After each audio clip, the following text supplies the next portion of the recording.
अस्सलाम वालेकुम दोस्तों वीरो भराओ की हाल ने ठीक हो सेहतां ठीक ने की करते रहंदे हो सारे उम्मीद है कि सब दोस्त ठीक होंगे सब भरा ठीक होंगे।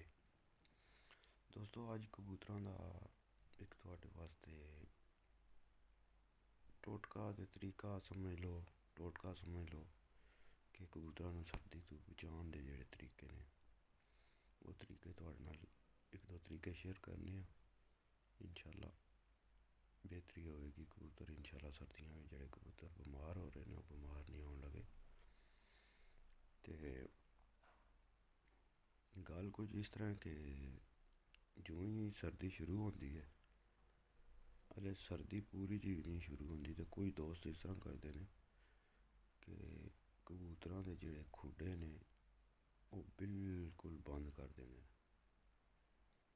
वो बंद इस वजह तो करते हैं कि यार कबूतरां दे अंदर खुडे च हवा भी ना जाए तो कबूतरां नूं सर्दी घट्ट लगेगी।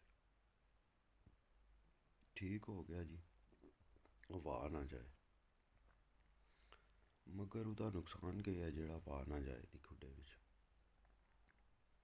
सर्दी बिच तुहानूं पता है जेह्ड़ा जिन्नू सेम आखदे न पाकिस्तान जिस टाइम खुडे च हवा नहीं लगेगी तो जेह्ड़ियां बिट्ठां ने ओह् सुक्कन नहीं लगियां तो जिस टाइम बिट्ठां सुक्कन नहीं लगियां तो ओह् बो बन जाएगी। तो नाले दूसरी चीज़ ये है कि जेह्ड़ा तुहाडे कबूतर मिसाल के तौर पर खुडा बंद बिल्कुल तुसी पैक कर दिता खुडा अंदर टैंपरेचर कबूतरां दा 32-33 है खुडे बिच तो बाहर सर्दी का टैंपरेचर 10-12-15 जितना भी चल रहा है।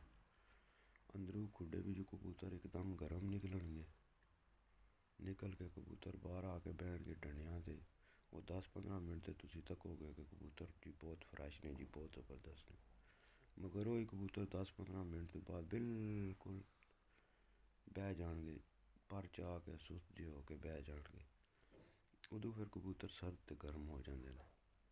तो कोशिश ये करो कि अपने खुडियां का कोई ऐसा सिस्टम रखो कि जितों हल्की फुल्की उन्होंने हवा लगती रहे क्योंकि इतने स्पेन में मैं देखे ने कबूतर इन्हों का कोई खुडा नहीं कोई जाला नहीं कोई साफ नहीं बर्फ भी बाहर बैठे होंगे ने तो कोई मसला नहीं होंदा इन्हों सिर्फ ऐसी जगह पर बैठे होंगे ने जिथे इन्हों के उत्ते पानी ना पवे तो अल्लाह ताला ने इन्हों पर दिते ने पूरा कंबल दिते उत्ते सिर्फ कबूतरां दे उत्ते पानी नहीं पैना चाहिए बाकी सर्दी तो गर्मी इन्हों दोए मौसम का पता होना चाहिए। जिस तरह इंसान नूं पता होंदा सर्दी गर्मी का कि यार दोए मौसम विच बंदा बर्दाश्त करता है। या मिसाल के तौर पर तुसी जनाब मन घर बाहरों जनाब मन जैकेट पा के आए हो तो घर दे विच तुसी इंटर होए हो तो तुसी आटोमैटिक जैकेट ला देंदे हो कि घर भी जैकेट पा के तो नहीं कोई भी बंदा सौंदा।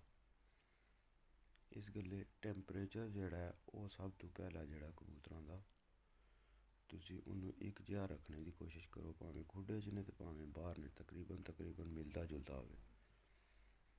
ते ओह्दे तो बाद पानी वगैरह ने गर्म पानी ने तुसी ओह् बना सकदे हो।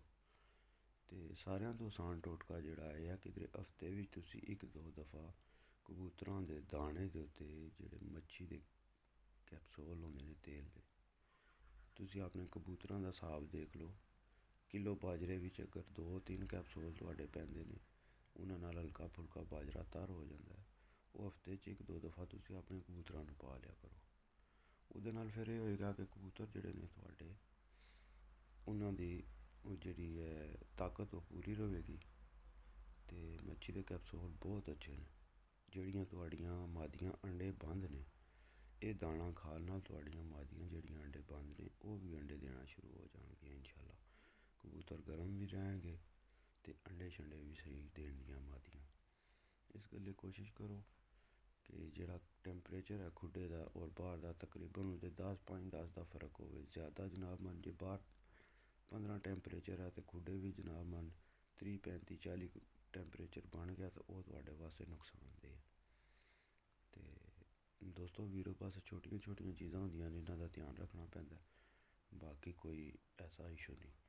ते अल्लाह पाक सलामत रखे सारे वीरां भरावां नूं सलामत रवो चैनल ਨੂੰ ਲਾਈਕ ਕਰ ਦਿਆ ਕਰੋ, ਸ਼ੇਅਰ ਕਰ ਦਿਆ ਕਰੋ, ਸਬਸਕ੍ਰਾਈਬ ਕਰ ਲਿਆ ਕਰੋ। ਤੇ ਇਸੇ ਤਰ੍ਹਾਂ ਦੀਆਂ छोटे छोटे टोटके आसान टोटके इंशाल्लाह ਤੁਹਾਨੂੰ मैं दसता रहांगा ਜਿਹੜੇ ਮੇਰੇ ਆਪਣੇ ਅਜ਼ਮੂਦਾਂ ਨੇ। अल्लाह पाक सलामत रखे सारे भरावां नूं, दोस्तां नूं। ते खुदा हाफिज़, इजाज़त चाहना तुहाडे कोलों। पाकिस्तान जिंदाबाद, पाकिस्तान पाइंदाबाद।